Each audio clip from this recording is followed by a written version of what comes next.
A'udzu billahi minasyaitonir rajim. Bismillahirrahmanirrahim. Assalamualaikum warahmatullahi wabarakatuh. Alhamdulillahi rabbil alamin wal 'aqibatu lil muttaqin wala 'udwana illa 'alal zalimin. Asyhadu an la ilaha illallah wahdahu la syarikalah wa ashhadu anna Muhammadan abduhu wa rasuluhu la nabiyya ba'dah. Alhamdulillahilladzi ahyana ba'dama amatana wa ilaihi nusur. Berselawat kita kepada baginda Nabi Muhammad sallallahu alaihi wasallam. Allahumma shalli ala sayyidina Muhammad wa ala ali sayyidina Muhammad.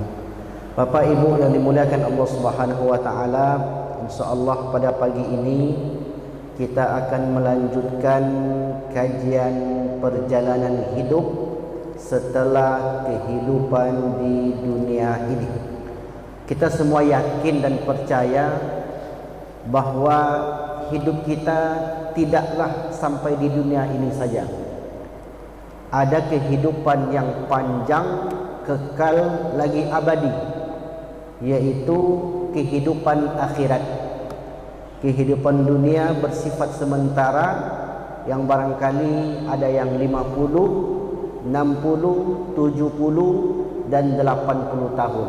Sesudah itu akan diakhiri dengan sebuah kematian, di mana setelah itu kita akan berpindah ke alam yang keempat yang disebut dengan alam barzakh atau alam kubur. Nah, itu semua kita pasti meyakini, bahkan bukan saja orang beriman, orang yang tidak beriman pun meyakini adanya kematian. Pada bulan yang lalu atau 2 minggu yang lalu kita membahas tentang proses kematian atau yang kita sebut dengan proses sakratul maut. Setelah kita meninggal, ruh kita, arwah dibawa menghadap Allah, lalu kemudian dimasukkan ke alam kubur atau alam barzakh. Apa makna barzakh? Barzakh artinya pembatas, tembok atau dinding yang membatasi antara kehidupan dunia dan kehidupan akhirat. Wa min waraihim barzakhun ila yaumi yub'atsun. Dan di belakang mereka ini orang yang sudah meninggal, ada barzakh, ada yang membatasi, ada yang menghalangi, ila yaumi yub'atsun, sampai kiamat datang. Bermakna kita nanti setelah masuk alam kubur akan transit sampai kiamat tiba. Kapan kiamat itu datang? Wallahu alam bissawab. Berarti berapa lama kita di alam kubur? Tak ada yang tahu. Karena kiamat merupakan urusan Allah Subhanahu wa taala. Lalu kemudian di alam kubur kita pun diajukan pertanyaan-pertanyaan. Ada berapa pertanyaan alam kubur Bapak Ibu? Bang Muhammad, ada berapa? Itu yang belum kita bahas pada bulan lalu. Ada 8 pertanyaan alam kubur. Biasanya kan yang sering disebut 3 saja. Memang 3 itu terdapat dalam satu hadis, ada riwayatnya, dan riwayat lain menyebutkan ada 4. Sementara Syekh Nawawi Al-Bantani dalam kitab Nuruz Zalam, kitab Aqidatul Awam, menyebut ada 8. Oh, berarti banyak juga, Pak. Dan ke-8-8-nya ini sudah dibocorkan, sudah disebutkan oleh beliau. Tentu beliau menulis yang 8 ini berdasarkan riwayat pula. Tidaklah ulama itu mengarang-ngarang tanpa ada dasar. Nah, ada 8 pertanyaan. Sebelum kita masuk ke 8 pertanyaan itu, silakan Bapak Ibu yang sudah punya buku buka halaman 34. Judulnya Pertanyaan Alam Kubur. Riwayat dari Abu Daud bersumber dari Utsman ibni Affan qala kana Nabi sallallahu alaihi wasallam idza faragha min dafnil mayyiti waqafa alaihi faqala istaghfiru li akhikum wasalu lahu bitathbit fa innahu al-ana yus'al.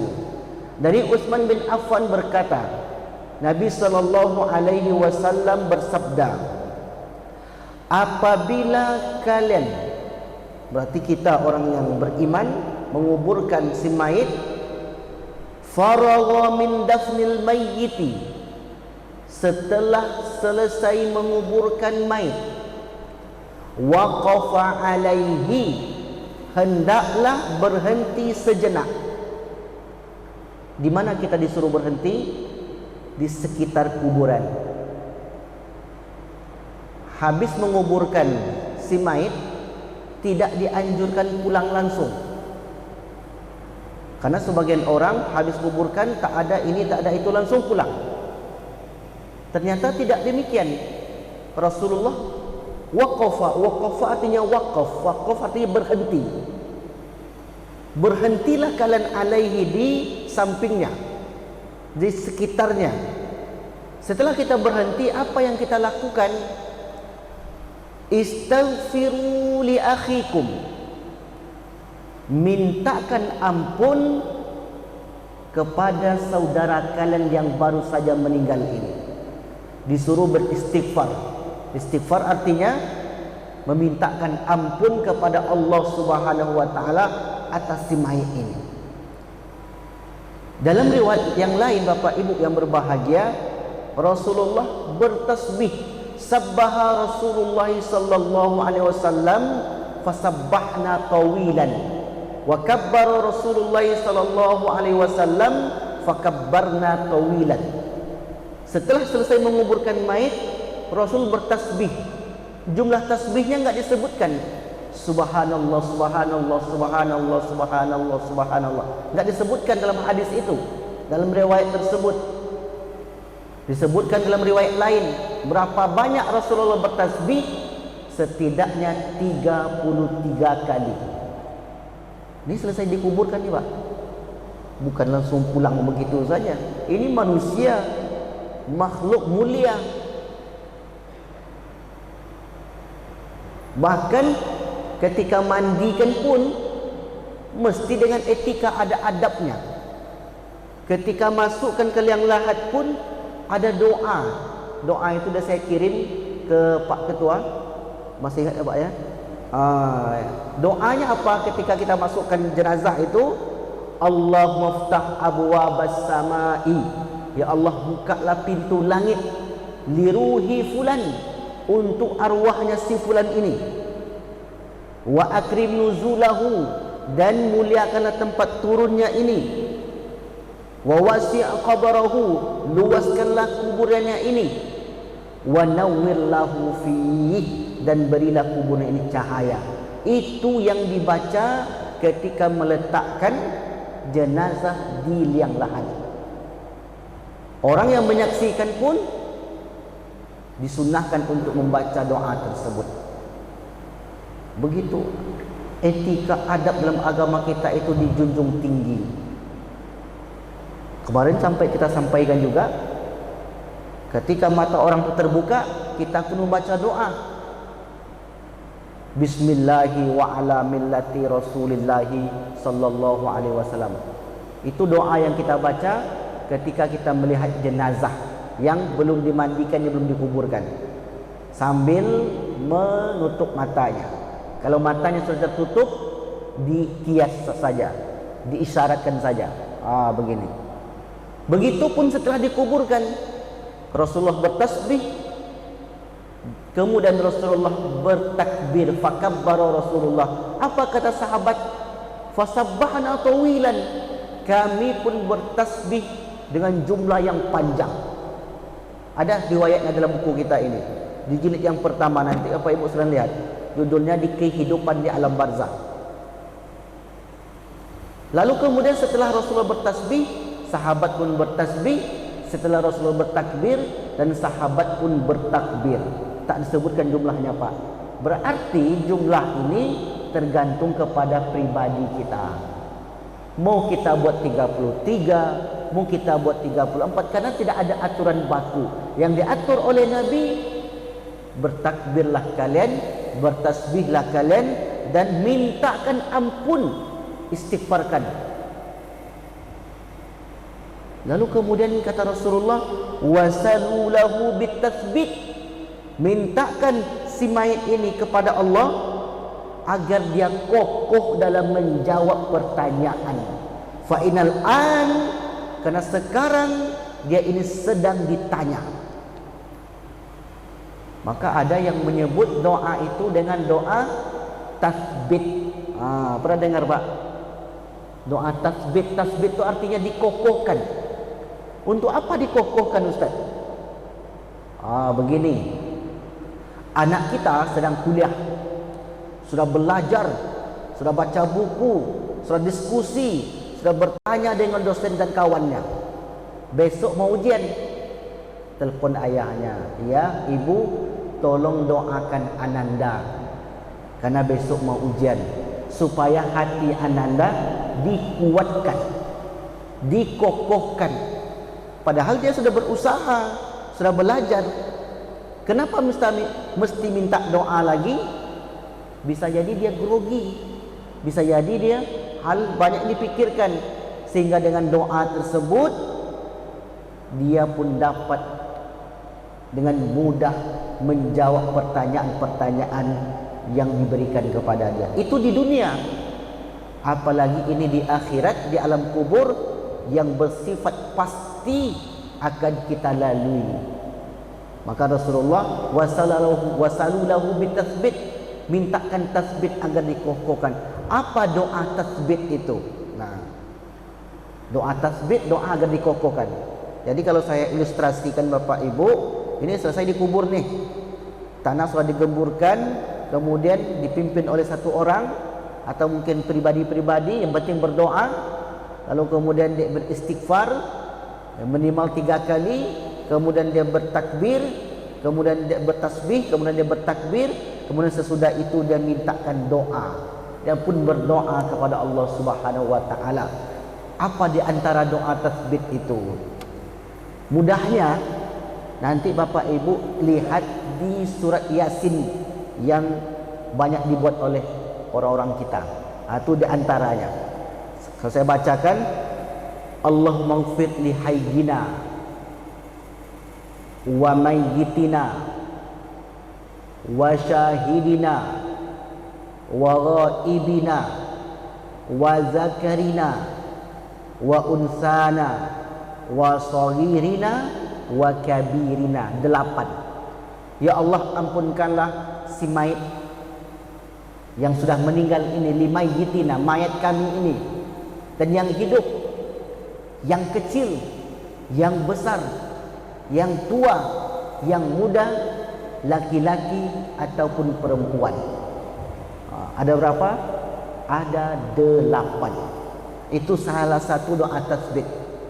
Doa yang lain, Allahumma ighfir lahu warhamhu wa'afihi wa'fu anhu wa akrim nuzulahu wa wasi' madkhalahu waj'al jannata mathwahu.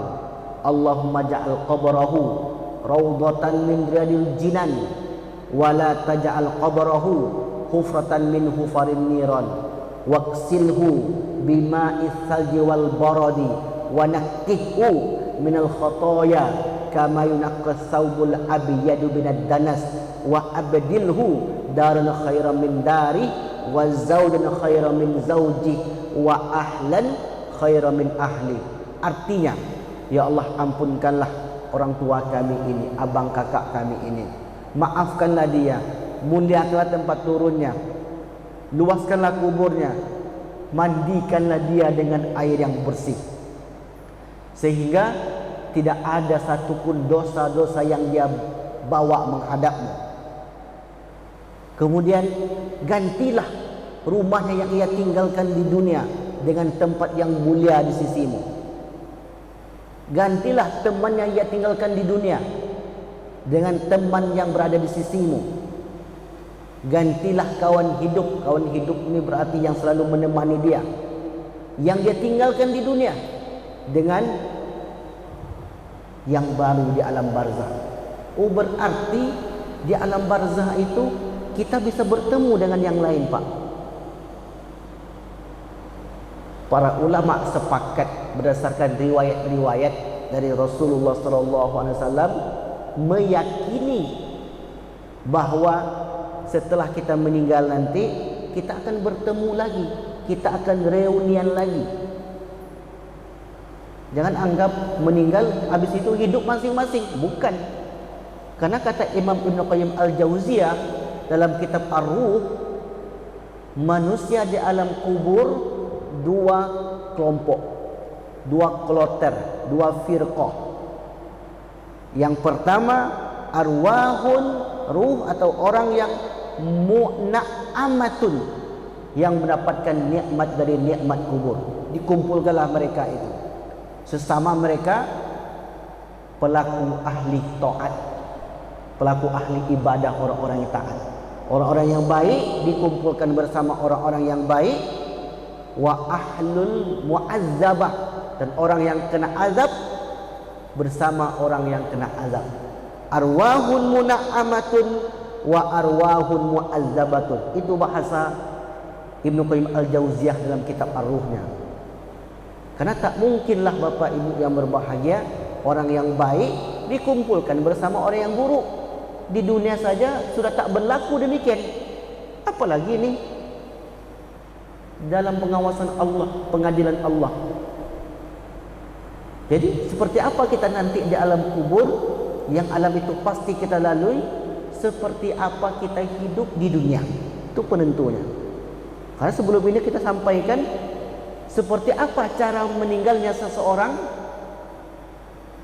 Cara meninggal seseorang sesuai kebiasaannya. Ketika Buya Hamka menafsirkan surah Al-Hasr, lallazina amanu wa amilus solihati falahum ajrun ghairu mamnun, beliau angkat kisah bibinya yang bernama Aisyah. Aisyah bibi dia ini ketika sakratul maut, dia mengulang 4 surat, Pak Ketua. Surah Al-Kahfi, surah Al-Muluk, surah Yasin, dan surah Al-Waqiah. Itu ketika sakratul maut, sampailah ruh itu tercabut dari jasad. Lalu kemudian heran Buya Hamka ini, kenapa bibi saya ini mengucapkan atau membaca 4 surat ini? Ternyata itu adalah warisan dari ayahnya, dari kakek Buya Hamka. Sejak gadis wajib membaca ini, wajib membaca ini. Akhirnya kebiasaan. Kebiasaan itulah yang menyebabkan dia kematiannya. Seperti apa kebiasaannya? Seperti itulah kematiannya. Orang meninggal sesuai kebiasaan. Nah, ketika pun di alam kubur, mereka akan dikumpulkan bersama orang-orang yang soleh. Imam Ibnu Qayyim Al-Jauziyah menceritakan dalam kitab Ar-Ruh, dalam suatu majlis, ini di alam ruh ni Pak. Alam ruh ini, alam ruh apa namanya? Alam barzah ini, itu dalilnya terdapat di dalam surah Az-Zumar 42. Mimpi kita dan orang tua kita, mimpi kita itu benar atau tidak benar? Ada 5 amalan sebelum tidur untuk menentukan mimpi kita itu. Kita buat di sini ada judul khusus, pertemuan ruh orang yang hidup dengan orang yang sudah meninggal di alam mimpi. Bisa ruh kita itu bertemu dengan amalan-amalan. Ada 5 amalan di situ. Lalu kemudian diceritakanlah oleh Imam Al-Jauziyah ini, bermimpi beliau, dalam mimpinya itu, ya, dalam buku itu dia bercerita, berkumpullah Rasulullah SAW dengan para sahabat. Masuklah Abu Bakar di tempat yang hijau sekali, tempat yang sangat indah. Barangkali kenapa digambarkan hijau, sesuai dengan doa yang kita baca. Allahumma ja'al qabrahu rawdatan min riyadil jannan, taman dari taman surga. Taman itu ini hijau. Atau dalam riwayat lain, wa wasi'a qabrahu, kuburan itu meluas, wal hadra, dan berwarna hijau. Ya, karpetnya warna hijau. Karena memang hijau itu lambang keindahan. Kemudian ditengoklah, diceritakan dalam buku itu, bermasuk Rasulullah di tempat yang indah, yang semua itu serba hijau. Lalu kemudian datang Abu Bakar, datang Umar bin Khattab, datang Utsman bin Affan, lalu kemudian datang pula Ali bin Abi Thalib, yang terakhir datang pula Khalifah Umar bin Abdul Aziz. Ini pertemuan mereka dikumpulkan. Lalu kemudian sesudah itu datanglah orang-orang yang amalnya itu sebanding dengan amalan Rasulullah sallallahu alaihi wasallam, para syuhada, wassalihin, dan lain sebagainya. Dan disebutkan, jadi mereka di alam kubur itu mereka juga akan bertemu, dan kita juga pasti akan berkumpul bersama orang-orang yang baik sebagaimana kita berkumpul di dunia bersama orang-orang yang baik. Nah, itulah doa. Jadi doa tadi menceritakan bahwa nanti ketika kita sudah berada di alam kubur, kita pun akan bertemu dan berjumpa dengan sahabat kita. Itu doa tasbih. Mau tambah lagi doa tasbihnya, Allahumma nawwir qabrahu, ya Allah berilah kuburnya ini cahaya, wa wasi' qabrahu, dan luaskanlah kuburnya ini ya Allah, kama wasa'ta bainal masyriq wal maghrib, sebagaimana engkau meluaskan timur dan barat, sebagaimana engkau menerangi timur dan barat. Kalau mau lebih banyak lagi, tengok nanti di surat Yasin, itu banyak sekali. Kenapa ulama kita memasukkan doa-doa tersebut ke dalam surat Yasin itu? Karena mereka tahu bahwa ketika sang anak, ketika keluarga, ketika siapapun yang membacakan doa-doa tersebut, maka doa itu sampai kepada mereka. Jadi saya mau baca satu hadis Bapak Ibu yang dimuliakan Allah Subhanahu wa taala. Seperti apa orang yang berada di alam kubur itu dan apa harapan mereka? Mal mayyitu fil qabri illa kal gharib al mutaghawwithi yantaziru da'watan talhaquhu min abin aw ummin aw akhin aw sadiqin fa idza lahiqathu kanat ahabba ilaihi min ad-dunya wa ma fiha wa inna Allah azza wa jalla la yudkhilu ala ahli al-qubur min du'a'i alil ard amsal jibal wa inna hadiyatal ahya'il amwat istighfar lahum. Rasulullah bersabda, seorang mayit dalam kuburnya seperti orang yang tenggelam. Ini perumpamaan oleh Nabi, mayit di dalam kubur itu seperti orang yang tenggelam. Seperti apa orang yang tenggelam? Minta tolong, apalagi tak pandai berenang, minta tolong. Orang yang akan tenggelam minta tolong. Kubur seperti orang tenggelam yang sedang meminta pertolongan. Apa pertolongan dia minta? Dia menanti-nanti doa ayah, ibu, anak, dan kawannya semasa hidup.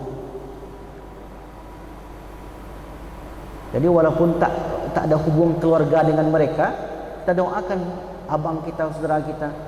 Maka ketika kita baca surat Yasin itu, kita kan selalu niatkan, kita hadiahkan bacaan kita ini kepada almarhum si fulan.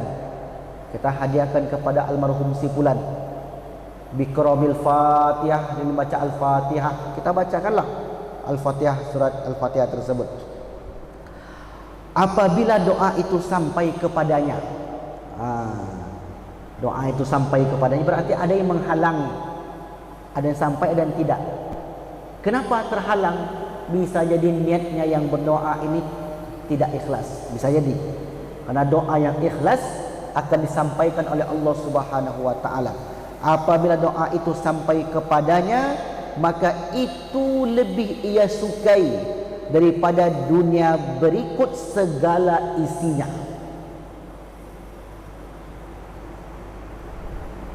Dan sesungguhnya Allah menyampaikan doa penghuni dunia untuk ahli kubur sebesar gunung. Allah yang menyampaikan. Jadi enggak urusan kita sampai atau tidak, bukan urusan kita. Yang diperintahkan oleh Allah kepada kita adalah berdoa, mendoakan, Rabbana ighfir lana wa li ikhwanina alladzi nasabaquna bil iman. Ya Allah, ya Tuhan kami, ampunkanlah dosa-dosa saudara kami yang seiman. Itu dia makna doa tu, Pak. Saya dengan bapak ibu semua ini seiman walaupun tak kenal sebagian. Rabbana ighfir lana wa li ikhwanina alladzina sabaquna, yang telah mendahului kami bil iman, karena mereka itu sama-sama beriman. Kalau tak beriman tak bisa. Itu diciptakan langsung oleh Allah dalam surat Al-Munafikun. Kamu minta ampun ataupun kamu tidak mintakan ampun, istaghfir lahum am lam tastaghfir lahum sawaun alaihim, sama atas kalian mereka, istaghfir lahum am lam tastaghfir lahum la yaghfirallahu lahum, Allah tak mengampunkannya. Itu orang tak beriman. Berlaku kepada paman Nabi, mintakan paman ini masuk surga, tapi tak bisa. Kemudian Nabi Ibrahim minta kepada Allah agar ayahnya Azar diampunkan dosanya, tak bisa karena dibatasi oleh iman. Nah, kita sesama beriman, maka Allah katakan sungguhnya Allah menyampaikan doa penghuni dunia untuk ahli kubur sebesar gunung. Sebesar gunung ini kiasan lagi Bapak Ibu.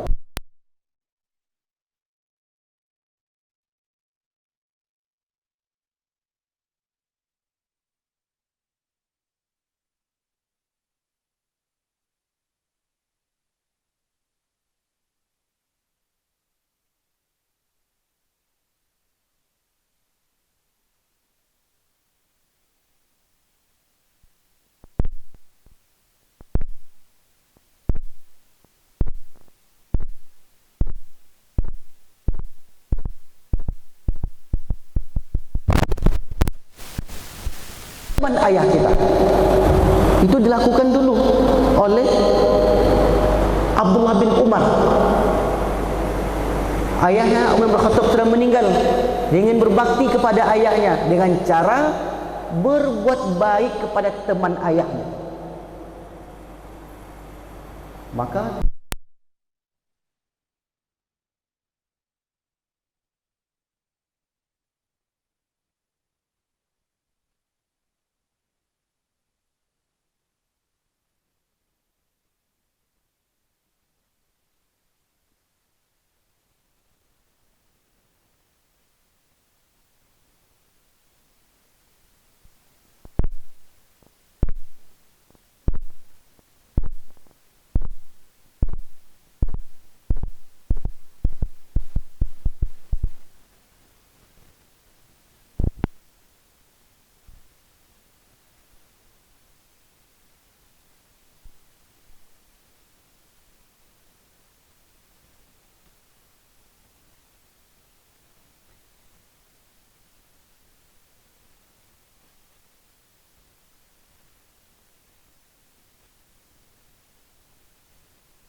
Al-yawma nakhtimu ala afwahihim wa tukallimuna aydihim wa tashhadu arjuluhum bima kanu yaksibun. Saya yakin dan percaya semua kita yakin dengan makna ayat ini. Yang menjawab tangan, yang menjadi saksi kaki. Karena kaki ini kita sampai ke masjid ni, Pak. Kalau kaki sudah enggak ada, repot. Ngambil ini, ngambil itu pakai tangan, nggak bisa pakai mata. Maka pertanyaan tentang Allah itu pertanyaan yang paling awal, yang paling dasar. Ketika